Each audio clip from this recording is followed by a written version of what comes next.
Mesdames et messieurs, bonsoir. Vous êtes les bienvenus dans ce journal dont voici le sommaire. Au terme d'une visite d'État de 72 heures à Conakry, le président indien a pris son vol cet après-midi pour New Delhi. Mais avant, un banquet d'État lui a été offert hier au palais Sékou Touria par le chef de l'État, président Alpha Condé. Travaux publics des passerelles métalliques sont en cours d'installation à Daboundi et Koloma Marché. L'objectif est de réduire les risques d'accident pour les piétons. Enfin, nous irons à Cancan où séjourne la Commission Défense et Sécurité de l'Assemblée nationale, une visite qui s'inscrit dans le cadre du contrôle de l'action gouvernementale au sein des garnisons militaires du pays.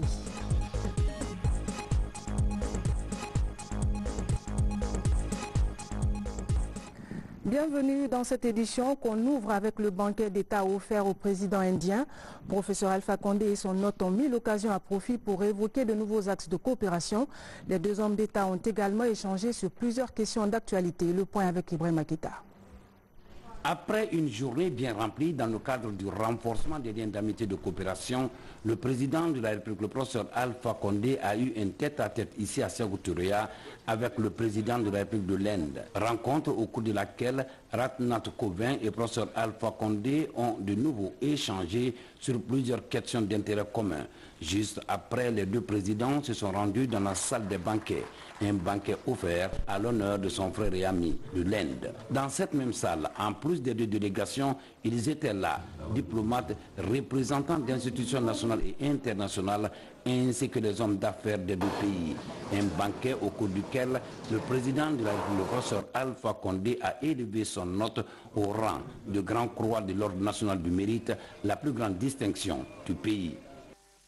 Le président de la République, vu la Constitution, décrète, article 1er, est élevé à la dignité de Grand Croix de l'Ordre national du mérite de la République de Guinée, son Excellence, M. Ratnath Kovind, président de la République de l'Inde, pour sa contribution de qualité au renforcement des relations d'amitié et de coopération entre nos deux pays. Article 2. Le présent décret qui prend effet à compter de sa date de signature sera enregistré et publié au journal officiel de la République. Conakry, le 2 août 2019, professeur Alpha Condé, grand maître des ordres nationaux de Guinée.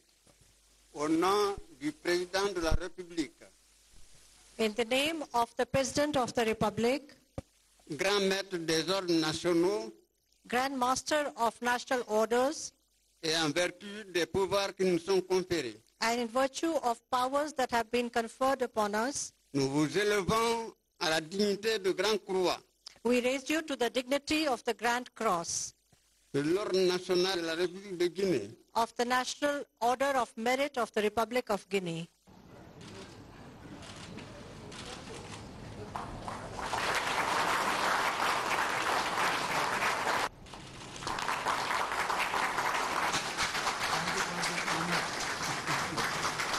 Pour le président de la République de l'Inde, cette première visite d'un président indien en Guinée marque un nouveau départ dans les relations entre Conakry et New Delhi. Pour Ratnath Kovind, cette décoration est la preuve éloquente du nouveau départ que les deux présidents veulent imprimer à la coopération bilatérale entre l'Inde et la Guinée. Excellency, I thank you for your gracious words of welcome. Monsieur le Président, je vous remercie de vos paroles gracieuses d'accueil. Permettez-moi d'exprimer ma profonde appréciation pour votre générosité et votre hospitalité chaleureuse guinéenne. Ceci est la première visite d'État indienne en Guinée. Il s'agit, à vrai dire, d'une journée historique dans notre parcours bilatéral. Vous l'avez rendu encore plus spécial en me décernant la plus haute décoration nationale. Je l'accepte en toute humilité et fierté. Je le considère emblématique de notre amitié de longue date entre les peuples de deux pays. Je voudrais dédier cette heure de mérite à mon peuple, à leur respect pour le peuple guinéen et à l'amitié entre la Guinée et l'Inde. Que cette reconnaissance nous inspire à mesure que nous portons nos relations à de plus hauts sommets et que ceci soit un symbole éternel de notre respect et confiance mutuelle. Monsieur le Président, nos échanges m'ont convaincu que nos relations ne peuvent que se rapprocher et se renforcer. Nous admirons votre leadership et vos efforts à fournir une croissance inclusive pour votre peuple. Nous vous remercions pour vos efforts personnels pour renforcer davantage nos liens bilatéraux. L'Inde reste attachée à approfondir notre amitié et notre coopération. Marchons ensemble, la main dans la main, pour la paix et le progrès de nos peuples. Avec ces paroles, puis-je proposer un toast à la santé et au bonheur du président Condé, à la prospérité continue du peuple guinéen et à l'amitié pérenne et éternelle entre la Guinée et l'Inde. Merci beaucoup.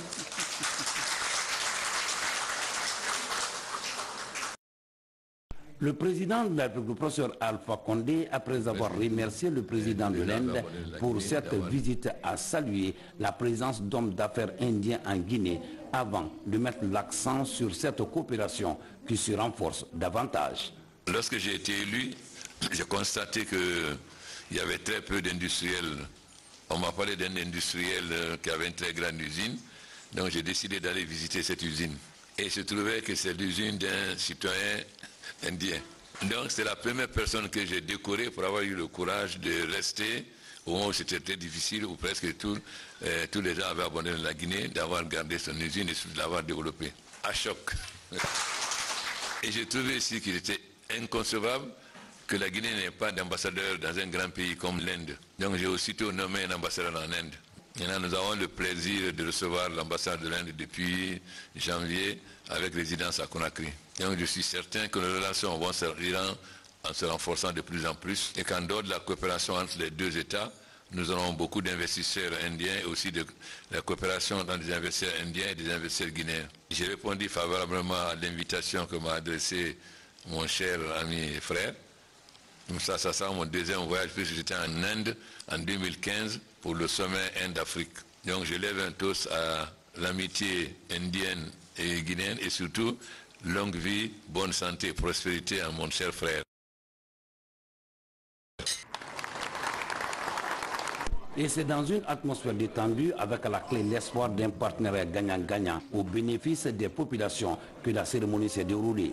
Les deux présidents ont levé les verres dans l'espoir d'une coopération mutuellement avantageuse.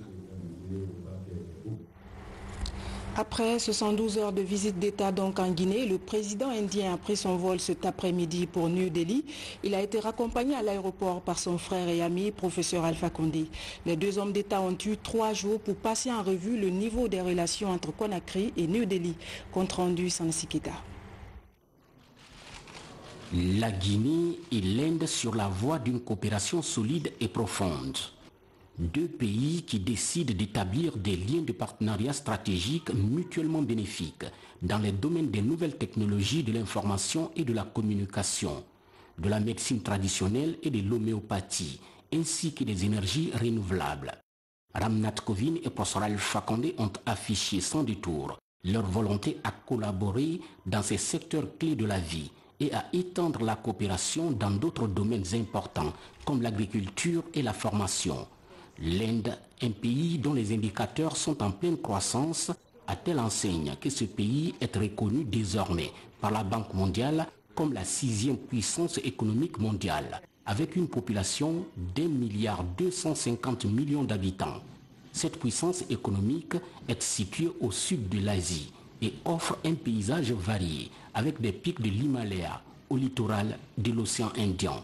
Aujourd'hui, les présidents professeur Alpha Condé et Ramnath Kovind décident désormais de faire en sorte que les relations d'amitié et de coopération mutuelle entre New Delhi et Conakry soient un véritable modèle pour le plus grand bonheur des populations guinéennes et indiennes.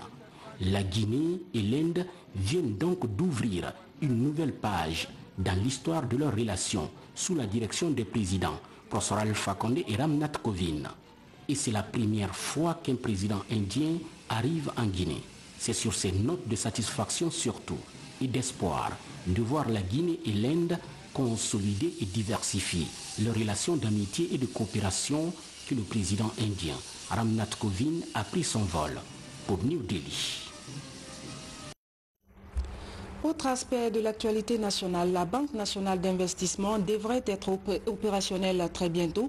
Sa mise en place est une idée du président Alpha Condé pour financer les petites et moyennes entreprises. L'établissement vient de tenir sa 3e session du conseil d'administration. Boubacar Ba. Créée en 2018 sur l'initiative et l'impulsion du président de la République, la Banque nationale d'investissement de Guinée est désormais opérationnelle.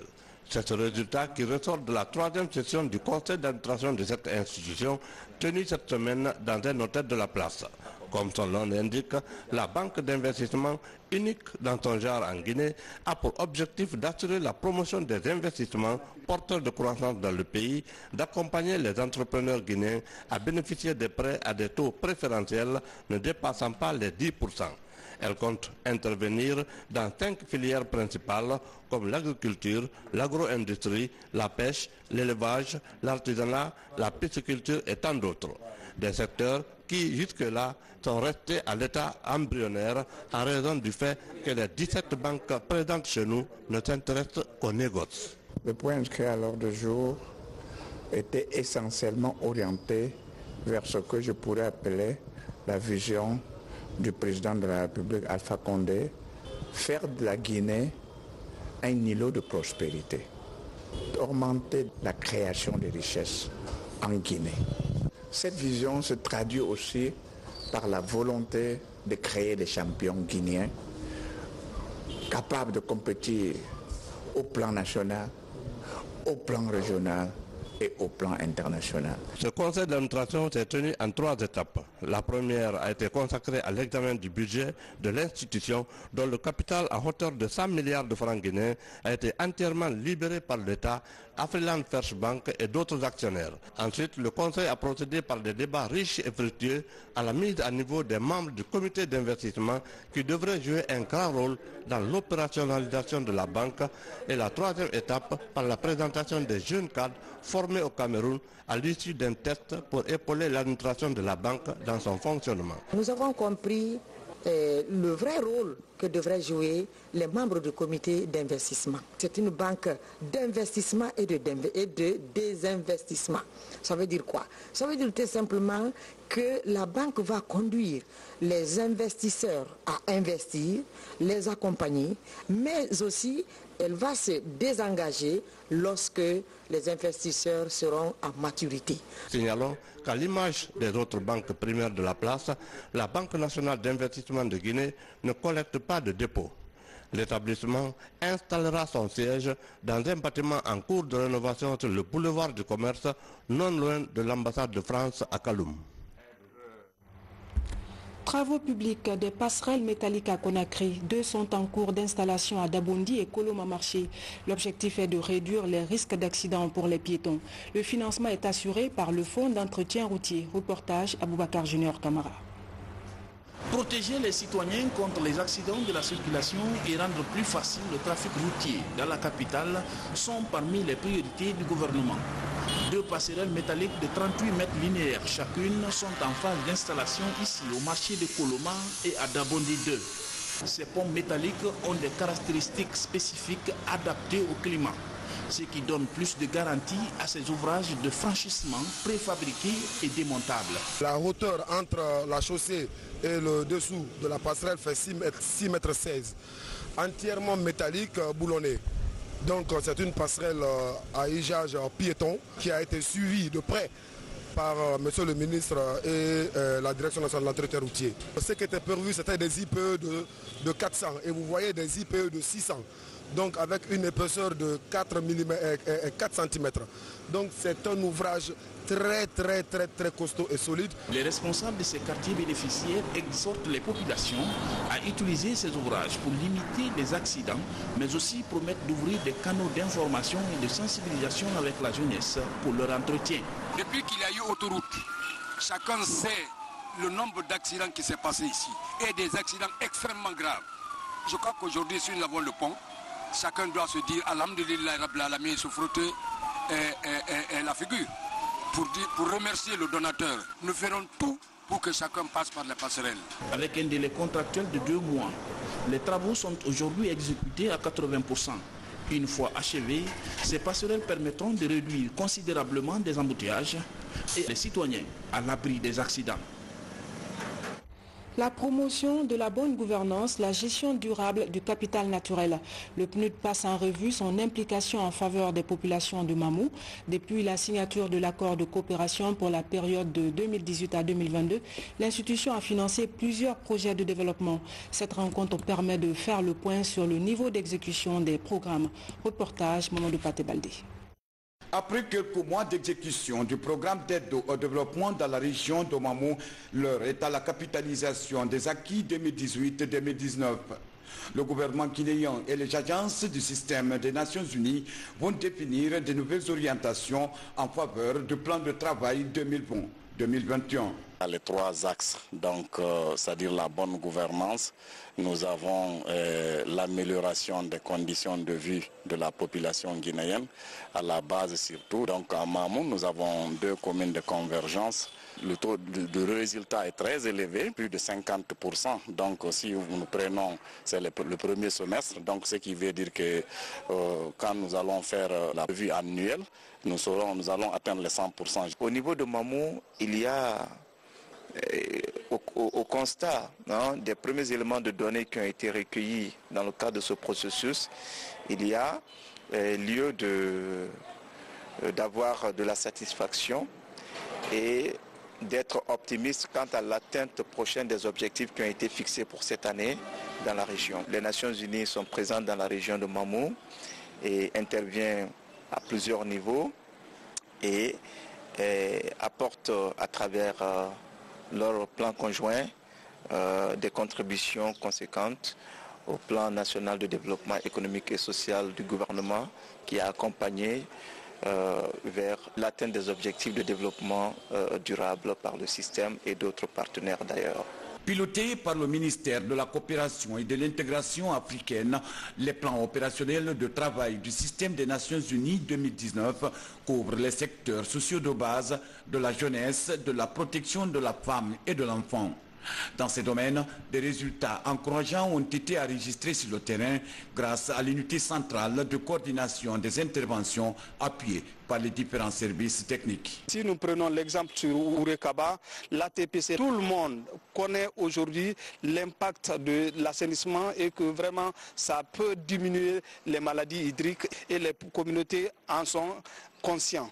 La faible implication des jeunes et des femmes dans les instances de prise de décision ainsi que l'insuffisance de coordination des interventions des partenaires au niveau régional constituent entre autres freins au succès des différents programmes de développement dans la région. Des défis que l'État guinéen et les agences du système des Nations Unies comptent relever dans les prochains mois. À Conakry, les rideaux sont tombés sur le symposium logistique multilatéral. L'événement a réuni des délégations de 23 pays du continent. Il était question d'identifier les défis sécuritaires et les réponses logistiques à mettre en œuvre. Compte rendu, sergent-chef Lamine Sanakamara, correspondant de la presse militaire. Faire face aux nouvelles menaces qui assaillent le continent africain afin de maintenir la paix dans ces États, c'est l'objectif que se fixent les autorités africaines. Pour y parvenir, il faut une logistique militaire forte. C'est dans ce cadre que les États-Unis viennent en appui. D'où l'organisation de ce symposium logistique multilatéral. Il vise à outiller ses leaders seniors à identifier les défis sécuritaires et les besoins en matière de logistique. Il s'agit ici pour chaque participant d'apporter ses pratiques, de les éprouver, de se rendre compte de comment on peut de temps en temps faire des erreurs et de les corriger pour améliorer, n'est-ce pas, le soutien des troupes que nous projetons sur les différents terrains d'opération. 4 jours d'échanges fructueux ont permis à ces participants de parvenir à un résultat permettant une bonne organisation de la logistique des armées africaines, ce qui réjouit les autorités américaines et guinéennes. Alors cette conférence, c'était une conférence de logistique, mais n'importe quelle mission, même la mission de l'armée de terre, armée de air, frontière, il y a une seule chose qui est en commun toujours, c'est les besoins de logistique. S'il n'y a pas de logistique, il n'y a pas de mission et c'est pourquoi cette conférence est assez importante. Désormais, Les participants devront être capables de participer à l'adaptation des structures logistiques de leur armée au contexte sécuritaire. Ces adaptations structurelles devraient tenir naturellement compte des besoins d'équipement appropriés des armées. Avec de tels appuis qui renforcent les capacités opérationnelles de nos armées, nous pouvons affirmer, sans risque de nous tromper, que la coopération militaire multilatérale se consolidera. Deuxième du genre, cette rencontre de Conakry est la première en terre africaine. À noter que la première s'est tenue en septembre 2018 à Stuttgart, en Allemagne. Dans le même dossier, une mission de la Commission Défense et Sécurité de l'Assemblée nationale séjourne en ce moment à Cancan dans le cadre du contrôle de l'action gouvernementale au sein des garnisons militaires. Le compte-rendu de cette première étape dans la 3e région militaire du pays avec Robert Silitono. En déplacement dans la 3e région militaire de Cancan, les députés de la Commission Défense et Sécurité de l'Assemblée nationale viennent toucher du doigt les réalités, mais surtout s'enquérir des conditions de vie et de travail des forces de défense et de sécurité de la région de Cancan-Nabaya. Il s'agissait aussi pour la mission de s'informer sur les relations entre les civils et les militaires dans la localité. Sur la question, après ces différentes rencontres avec les cibles, la mission s'est dit satisfaite du suivi des réformes engagées par les autorités militaires. Et nous sommes venus leur dire qu'ils sont venus de la population, ils sont en mission et qu'après cette mission, ils vont revenir à la population. Donc nous avons proposé et nous leur avons demandé d'ailleurs de tout faire pour améliorer à chaque instant les relations civilo-militaires et que c'était notre objectif principal. Cette démarche de la Commission Défense et Sécurité de l'Assemblée nationale dans le cadre de l'amélioration du climat de paix et de sécurité entre les militaires et les civils a été hautement appréciée par l'autorité régionale. Nous avons eu un débat fructueux. Nous avons compris que les problèmes qui assaillent, n'est-ce pas, l'autorité à la base par rapport à la sécurisation des personnes et de leurs biens sont déjà perçus par l'Assemblée. Donc nous avons reçu, n'est-ce pas, la ferme conviction qu'arrivés, ils vont résoudre ces problèmes. Cette mission conjointement appuyée par l'Assemblée nationale et le programme des Nations Unies pour le développement PNUD couvrira aussi la 2e région militaire de l'Abyei et quelques frontières. Un grand mouvement politique est né, il s'agit de la CODENOC, Coalition démocratique pour la nouvelle constitution. Le protocole d'accord pour son lancement a été signé hier. Le mouvement traduit la volonté de tous les partis et structures du RPG Arc-en-Ciel d'aller vers une réforme constitutionnelle. Abdelkarim Kamara. Les couleurs arc-en-ciel du RPG se retrouvent dans cette salle pour une union sacrée. Une vingtaine de coalitions, près de 70 partis politiques de la mouvance et certaines ONG et plateformes de la société civile. En signant ce protocole d'accord, ces partis et coalitions alliés du RPG mettent leur démarche ensemble. L'objectif visé est de décider d'une nouvelle constitution pour la Guinée. La constitution nouvelle est une nécessité pour la Guinée. Il faut adapter notre loi fondamentale à l'évolution de notre société, son évolution politique, économique, sociale. Et les Guinéens ont besoin d'avoir une constitution qu'ils ont choisie, qu'ils ont adoptée, ce qui n'est pas le cas de l'actuelle constitution. Cette question du 3e mandat, c'est un autre débat. Nous estimons qu'aujourd'hui, le débat qui se pose, c'est celui de oui ou non, la Guinée a besoin d'une nouvelle constitution. Nous disons oui. Je crois qu'il ne faut pas faire d'amalgame. Aujourd'hui, nous parlons de la nécessité d'avoir une nouvelle constitution. Cette nouvelle constitution doit être rédigée normalement en faisant appel à tous ceux qui sont capables d'apporter quelque chose dans la réflexion à ce niveau. Mais après, lorsque la constitution sera adoptée, c'est au président de la République de juger de la nécessité, de l'utilité d'être candidat ou non. Désormais, ces coalitions et partis politiques embouchent la même trompette au sein de la CODENOC, Coalition démocratique pour la nouvelle constitution.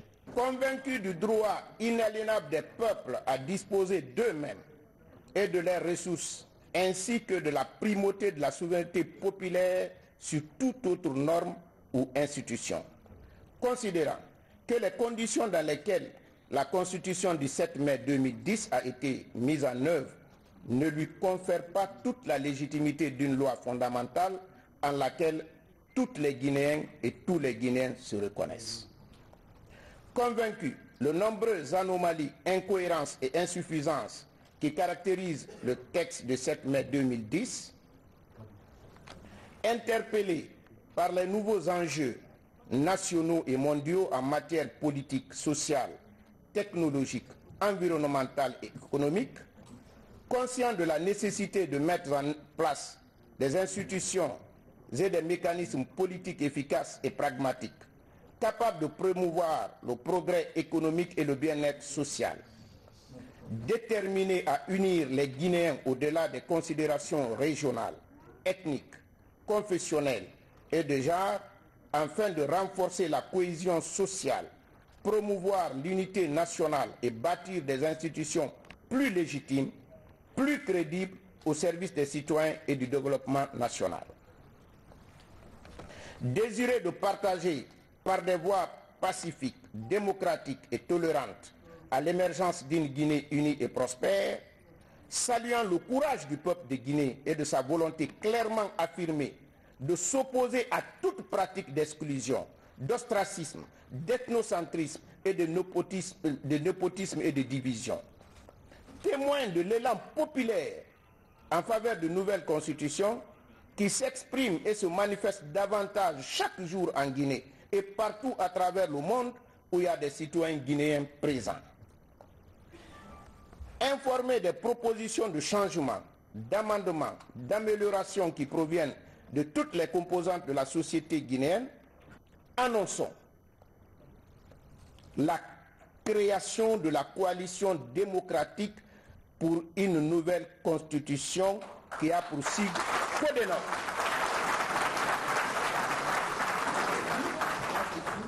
CODENOC. La CODENOC est une plateforme plurielle et démocratique constituée des partis politiques, d'organisations de la société civile et des citoyens indépendants qui entendent promouvoir des actions à l'intérieur du pays et partout dans le monde en faveur d'une nouvelle constitution. La CODENOC proclame son ouverture à toute entité politique de la société civile ou citoyen qui adhère à son esprit et à son objet. Conakry, le 30 juillet 2010. Donc à partir d'aujourd'hui, Amoulanfe Barafara, Alamane Barabari. Pour la CODENOC, la constitution du 7 mai 2010 a été imposée au peuple de Guinée. Elle a été adoptée dans le seul but de sortir le pays de la transition. Et puis vous suivrez l'intégralité de cette déclaration de la CODENOC à la fin de ce journal. Dans la foulée, un exposé public sur la nouvelle constitution s'est tenu à la Maison des Jeunes de Kissidougou. Un grand moment d'échange pour expliquer la nécessité d'aboutir à une réforme constitutionnelle. Le projet séduit la jeunesse surtout qui exprime son soutien à l'idée. Compte rendu Bernard Tanguido. La ville de Kissidougou, première étape de la nouvelle tournée du collectif des enseignants pour la participation au débat national. Un débat portant sur le projet de changement constitutionnel pour la Guinée. À la Maison des Jeunes, les représentants de toutes les couches sociales sont mobilisés pour suivre un exposé sur le concept de constitution.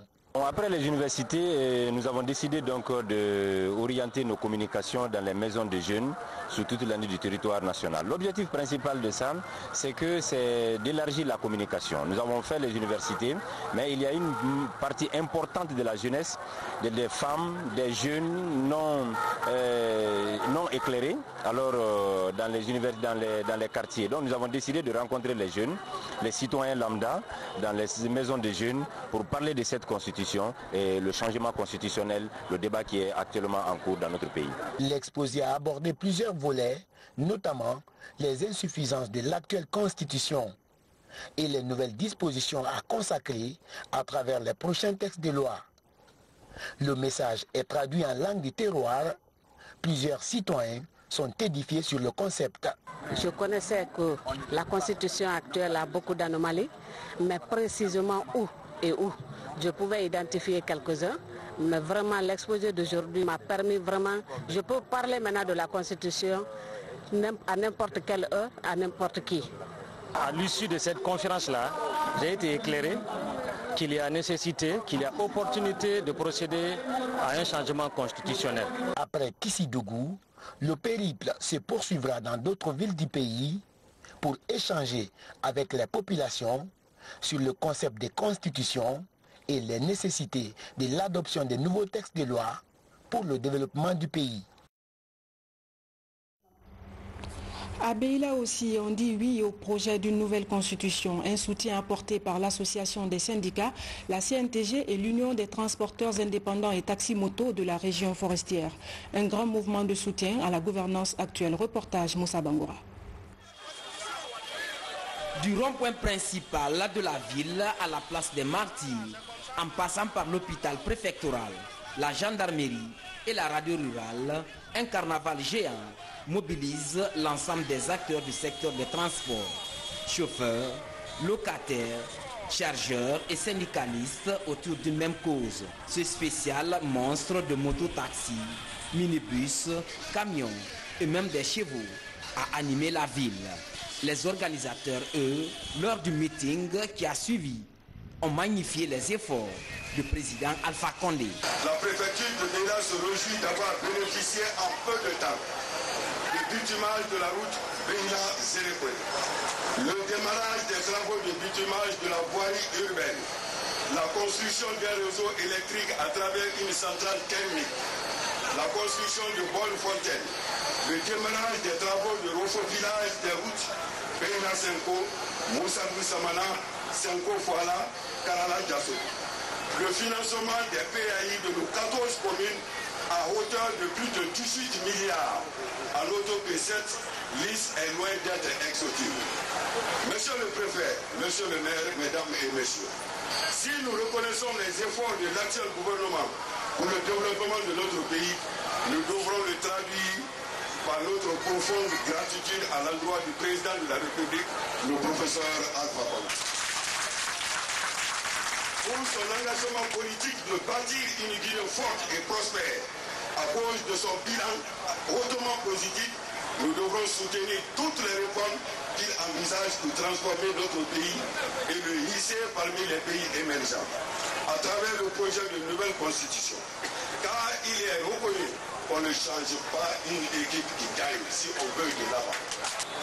Nous, syndicats des transporteurs et unions, de remercier vivement le président de la République, le professeur Alpha Condé, pour son engagement, son patriotisme, son africanisme, mais surtout de sa détermination sans faille pour le développement de la Guinée, mais aussi pour toute l'Afrique entière. Nous, les syndicats, unions, indépendants, CNTG, taxi-moto de la Guinée forestière, avons décidé à l'unanimité de soutenir le président de la République et son idée de doter notre pays d'une nouvelle constitution. C'est pourquoi aujourd'hui tous les syndicats et les transporteurs sont présents à Beila. Et nous sommes pressés de voir cette nouvelle constitution dans laquelle le transport est pris en charge, car l'actuel n'en parle même pas. La constitution qui est là présentement ne parle même pas de transport. Ce fort soutien politique à l'idée d'une nouvelle constitution est indicateur de reconnaissance au mérite du chef de l'État. C'est la plus grande fête des transporteurs routiers de Guinée pour la première fois que se déroule à Beila. Le professeur Alpha Condé nous a convaincus. Comment il nous a convaincus? La libre circulation des hommes et de leurs biens est devenue une réalité en République de Guinée. Aujourd'hui, de Conakry jusqu'à dans nos frontières, tu ne vois aucun barrage. Le professeur nous a garanti et quand il a promis, il a fait. Donc nous, syndicalistes, camarades chauffeurs, respectons le professeur Alpha Condé. Soutenons le changement pour la nouvelle constitution. Si on ne soutient pas ça, on va rester dans l'ombre. Oui, non, la constitution sera changée. Oui. Oui, non, la constitution sera changée. Oui. Comme pour joindre l'utile à l'agréable, la grande cantatrice Macédé Camara a fait une prestation culturelle de taille. Avant de poursuivre ce journal, ce décret D 2019 PRG-SGG portant nomination de hauts cadres au ministère de l'Agriculture. Le président de la République décrète. Article 1er. Les hauts cadres dont les noms et prénoms suivent sont nommés dans les fonctions ci-après. Secrétaire général, Dr Framwe Beyavoudi. Chef de cabinet, M. Momodouba Sankon, ex-directeur général du port autonome de Conakry. Conseiller principal, M. Dominique Ninamou, précédemment conseiller chargé de l'Asie. Conseiller chargé des questions économiques, M. Sekou Silla, confirmé. Conseiller chargé des questions agricoles et organisations professionnelles, M. Momodouba Kourouma, matricule 180983X, ingénieur agronome, économiste BSD. Conseiller chargé des infrastructures rurales et équipements agricoles, M. Mandjou Touré, précédemment directeur national du génie rural. Conseiller chargé des relations avec les partenaires techniques et financiers, M. Barry Bampaté, précédemment contrôleur financier au ministère de l'Agriculture, matricule 187880T. Conseiller juridique, Moustapha Sangiana Kamara. Conseiller chargé de mission, M. Diakité Mohamed, chargé des relations extérieures. Attaché de cabinet, Mme Mariam Kamara, matricule 310753T. Inspecteur général, M. Aboubakar Kamara. Inspecteur général adjoint Salangbe Gabi, matricule 25 1499 X. Directeur du bureau de stratégie et de développement, M. Hassan Keita, précédemment directeur adjoint du bureau de stratégie et de développement. Directeur adjoint du bureau de stratégie et de développement, M. Luc Faber. Directeur du centre de documentation et des archives, M. Mohamed Sidiki Diallo, précédemment attaché de cabinet. Directeur adjoint du centre de documentation et des archives, M. Abba Thomas Dolaro, matricule 310737E. Directeur national de l'agriculture, M. Mohamed Lamine Touré, confirmé. Directeur national adjoint de l'agriculture, M. Sidafa Kondé, confirmé. Directeur national du génie rural, M. Salou Diané, précédemment directeur national adjoint de la Direction nationale du génie rural. Direction nationale adjointe du génie rural, M. Sanamiki Kamara, ingénieur génie civil, matricule 170207N. Directeur national de la protection des végétaux, des denrées stockées et du contrôle technique, M. Damou Sako. Directeur national adjoint de la protection des végétaux, des denrées stockées et du contrôle technique, Dr Bella Kourouma, confirmé.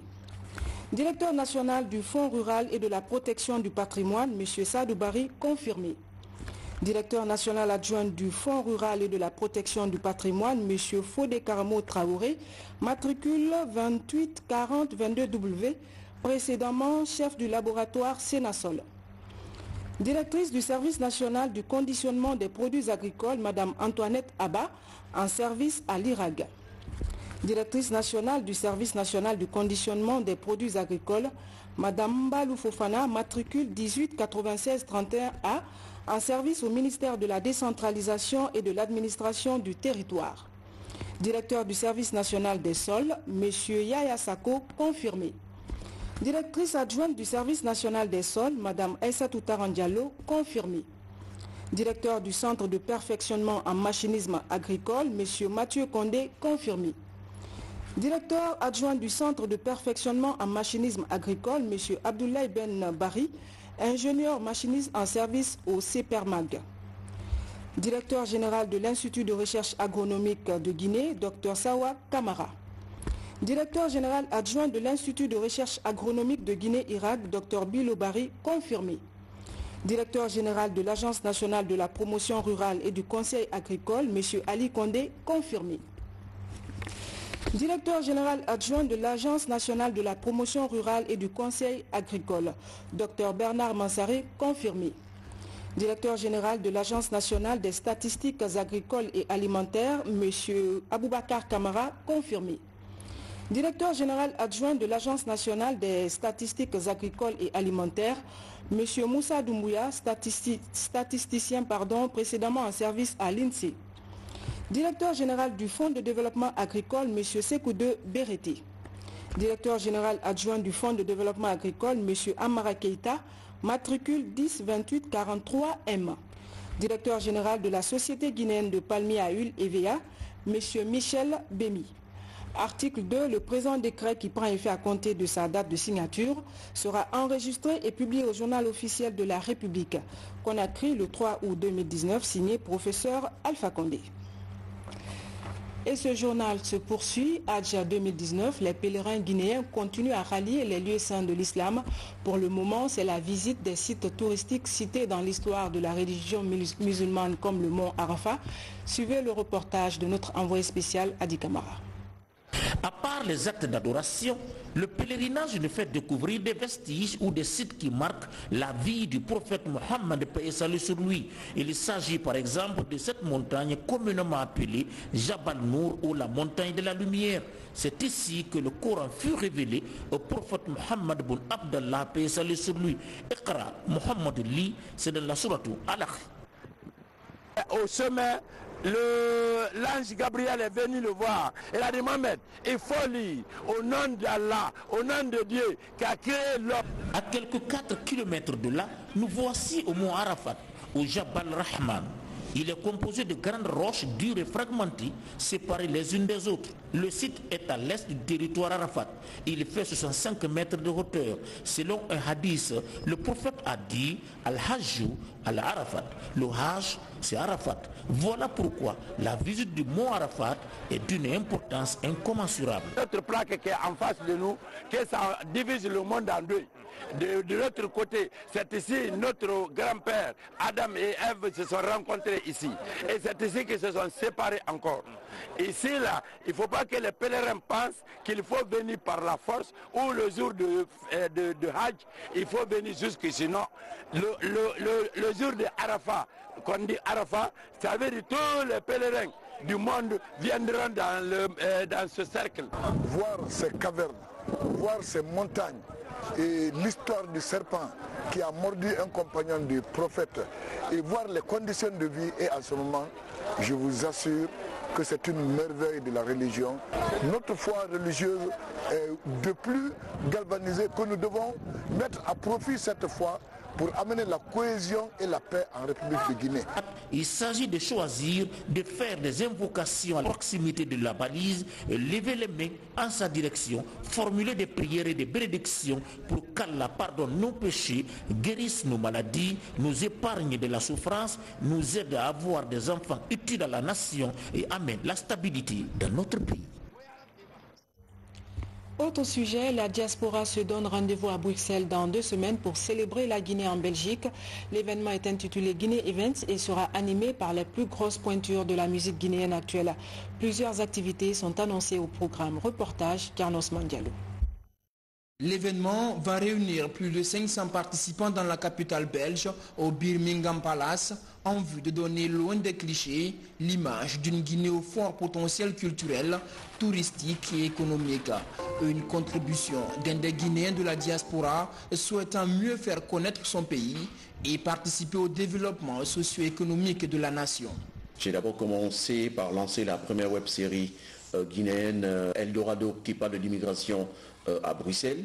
J'ai réussi à réaliser 5 épisodes et cette année j'ai réfléchi pour aller plus loin. J'ai créé l'événement dénommé Guinée Event, dont la première édition aura lieu le 17 août au Birmingham Palace à Bruxelles.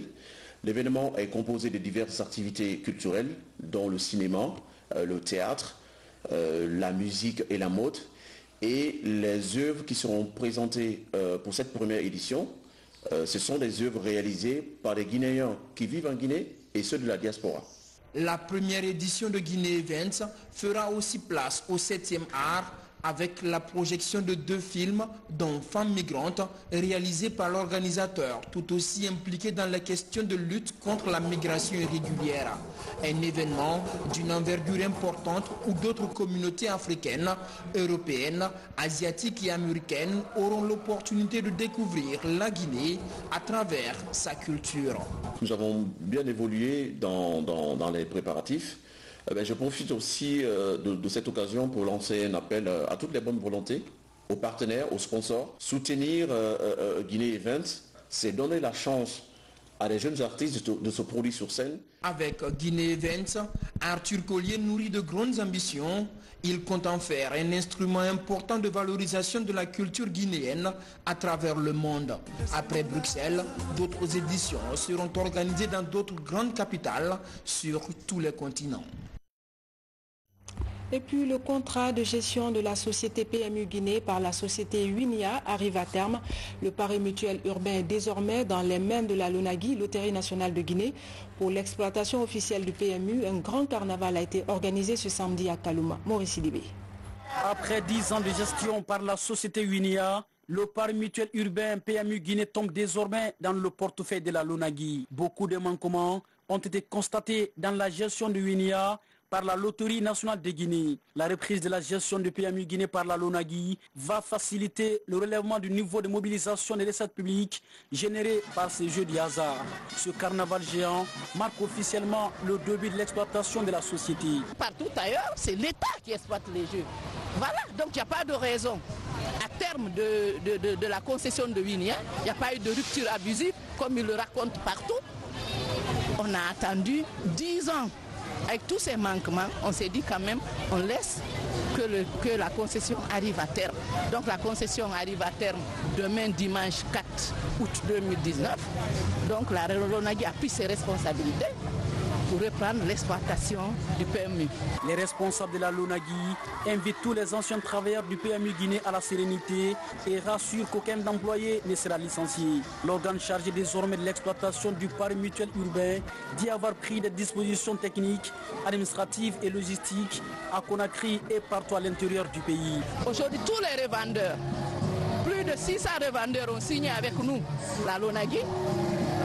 Et tous les points de vente aussi, que ce soit les kiosques, que ce soit les points de vente, les cafés et bars, à Conakry à l'intérieur du pays, plus de 1400 revendeurs ont signé avec la LONAGUI.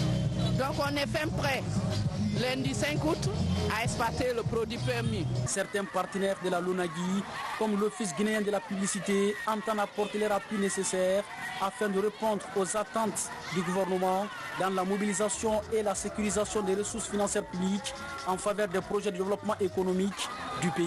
Le slogan que j'ai découvert à la Blue Zone est la fortune aux parieurs et les bénéfices à la nation. Tout ce qui concerne la publicité et la LONAGUI en aura besoin, nous serons à ses côtés. Nous sommes là pour l'épauler, nous sommes là pour l'accompagner, nous sommes là aussi pour lui donner des conseils quand c'est nécessaire, quand il s'agit de la publicité, pour qu'elle réussisse. La Loterie nationale de Guinée est un organisme public chargé des régulations et de propriété des sociétés de jeux de hasard, de pronostics et assimilé en Guinée. Voilà, mesdames et messieurs, c'est la fin de ce journal. Grand merci à vous tous de l'avoir suivi. Très bonne suite en compagnie de nos programmes que vous pouvez aussi retrouver sur notre site internet www.rtgcoloma.info. Bonsoir et à demain.